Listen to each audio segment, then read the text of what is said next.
know what's the best part of traveling? The liberty of being unknown. Na merong isang place na walang nakakakilala sa'yo. Kasi, back home, we're used to being judged. Kilala tayo eh. Bawat galaw natin, napapansin, intentional man or hindi, feeling natin na-judge tayo.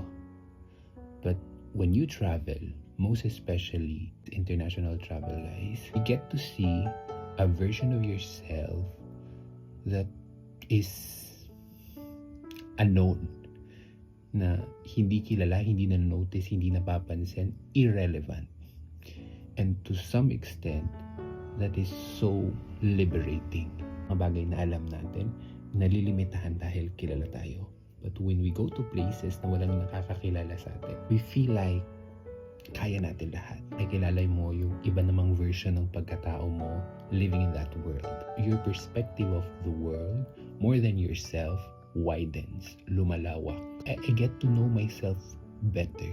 Na, you can be more than what you have now, what you are now. You realize that the world is so big for you to trap yourself sa sitwasyong akala mo ngayon hindi ka na makakawala. Realize ko that it's necessary for us to have change of environment.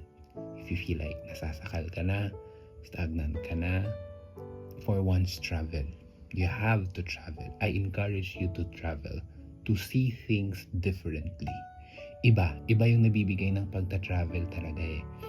You get to unfold or matanggal yung mga walls na yan na nasa puso mo and just be present and grasp the moment. It's a good way to get to know yourself better.